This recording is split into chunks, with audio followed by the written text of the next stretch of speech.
Timeline, 5000 ans d'histoire, Richard Fremder. Dans l'épaisse brume de l'aube, où l'ombre et la lumière se disputent le royaume du jour, naissant, une légende millénaire ressurgit des murs de pierre, des forêts ancestrales et des rivières cristallines.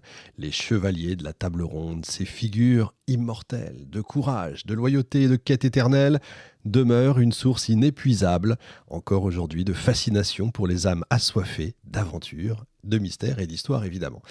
Alors aujourd'hui, que les gratte-ciels se dressent comme des sentinelles urbaines et que la technologie tisse sa toile numérique sur le monde, j'essaye de faire un peu de poésie, les légendes des chevaliers de la table ronde persistent, captivant les esprits et ravivant l'imaginaire collectif. Mais qu'est-ce qui rend ces héros médiévaux si intemporels, si pertinents, même dans un monde où les batailles sont souvent livrées sur des terrains évidemment différents ? L'histoire récente offre des réponses intrigantes à cette question brûlante. Effectivement, en 2013, des érudits ont mis au jour ce qui ressemble à une pierre tombale de grande taille dans la forêt de Paimpont, à Brocéliande, en Bretagne. Elle est gravée de signes cabalistiques dont l'origine renvoie, selon ces fameux érudits, à une période post-celtique. Les premiers déchiffrages sont relativement explicites. Il s'agirait très vraisemblablement du tombeau du roi Arthur, évidemment, célèbre roi des chevaliers de la table ronde. En 2022, en Angleterre, le tombeau du roi Arthur, un autre donc, est fouillé pour la première fois. Appelé Arthur Stone en anglais, ce monument composé de dolmens est vieux de 5700 ans. Ancienne tombe, la légende la relie aux aventures du roi Arthur. Des archéologues des universités de Cardiff et Manchester viennent de commencer à fouiller le site pour la première fois afin d'en percer les secrets. Et si l'endroit évidemment est moins célèbre que Stonehenge, il est sans doute plus vieux d'un millénaire. La pierre d'Arthur, située dans la campagne du Hertfordshire, non loin du pays de Galles, suscite la curiosité depuis un moment.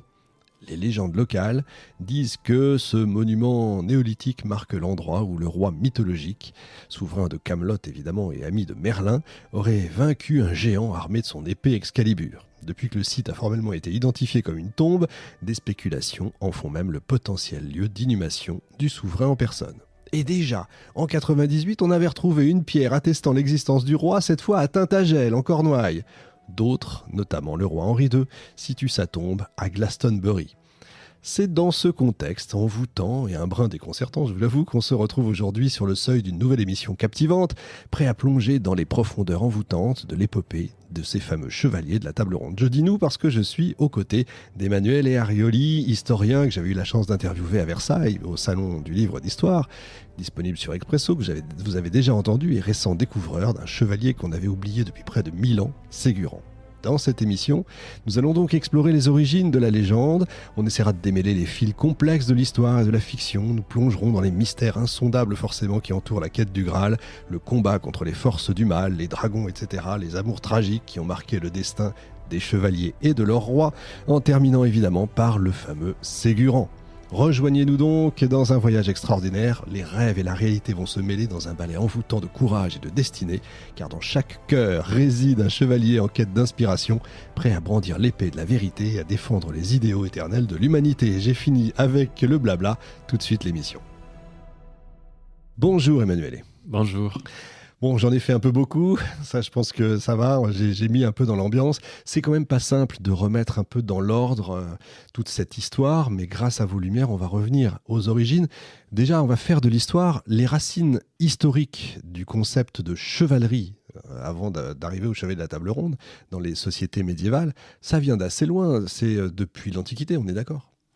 Oui, c'est-à-dire depuis l'Antiquité, on a des cavaliers, des guerriers à cheval, mais le vrai concept de chevalerie, c'est-à-dire la chevalerie comme institution qui se donne des règles, remonte surtout au XIIe siècle. C'est au XIIe siècle vraiment que la chevalerie monte, qui se constitue, et qu'avec les croisades, au fur et à mesure, il y a cet idéal de chevalerie. Donc la chevalerie n'est pas juste le fait d'être un guerrier à cheval, mais c'est cette éthique que le Moyen-Âge forge, et qui monte en puissance surtout au XIIe, XIIIe siècle. Et c'est là qu'on a c'est les plus vrais récent, chevaliers. évidemment. Voilà. Bien sûr, évidemment. L'origine sociale, c'est toujours l'aristocratie, à la base ?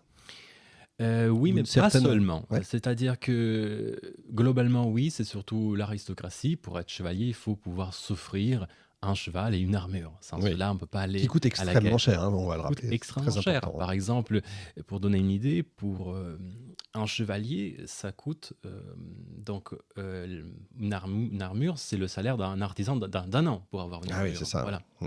Ce qui fait que tout le monde ne va pas à la guerre à cheval, tout le monde ne peut pas s'acheter une armure et encore moins une épée. Absolument. On a quand même le droit de porter une épée ou est-ce que c'est quand même réservé à l'aristocratie? On a le droit de porter une épée. Alors, il y a une différence, c'est assez amusant. Les chevaliers saignent l'épée, c'est-à-dire l'épée est sainte. Oui. À la cérémonie quand ton chevalier est adoubé, il y a plusieurs rites, dont le rite de ceindre l'épée. Et en effet, dans quelques récits arthuriens, dans Ségurant aussi, Oui. il y a un écuyer, Golistan, qui me dit qu'il n'est pas chevalier, on peut le voir à son épée, parce que l'épée la porte à son cou. C'est-à-dire, il la porte ouais.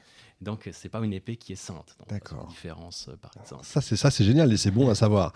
Alors maintenant, on en vient vraiment au sujet, le mythe des chevaliers de la table ronde. D'où est-ce qu'il vient ce mythe? Est-ce qu'on peut parler de propagande? Est-ce qu'il est très lointain? En fait, c'est très difficile de remonter aux origines, Ouais. parce que ce qu'on connaît bien, nous, c'est la littérature arthurienne qui donc naît au XIIe siècle. C'est ça. Mais évidemment, l'origine est plus ancienne. L'origine de la légende du roi Arthur remonte à des légendes celtes, à des contes oraux. Mais donc, il y a eu plusieurs siècles de transmission orale, ce qui fait qu'il y a un écart immense entre les premiers contes oraux et sa transcription écrite.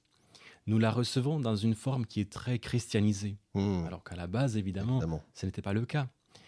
Donc, quand on parle des origines, c'est toujours très difficile. Donc, nous avons une littérature arthurienne beaucoup plus tardive par rapport aux premières légendes.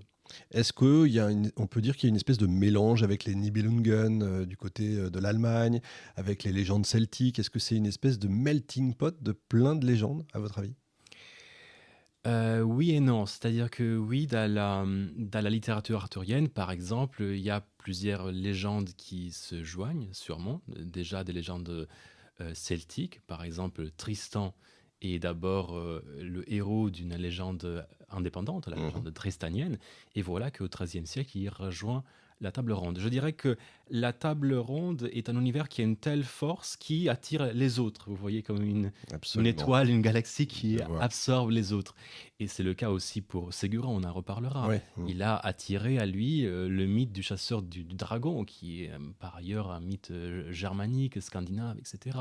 C'est d'ailleurs intéressant, allons-y, j'ai d'ailleurs fait une émission il y a longtemps sur le dragon dans l'histoire et l'histoire des dragons.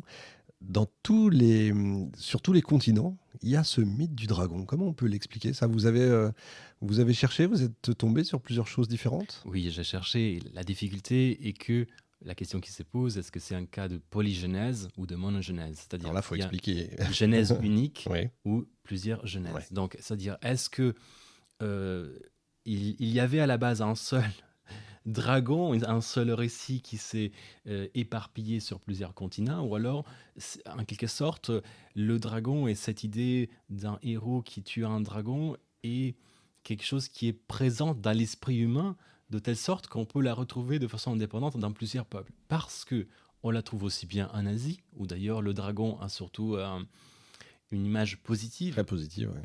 On le retrouve en Égypte, en Iran, en Scandinavie, donc dans des civilisations... C'est les Aztèques, bien sûr. Donc dans des civilisations très différentes, où d'ailleurs il revêt toujours des formes différentes.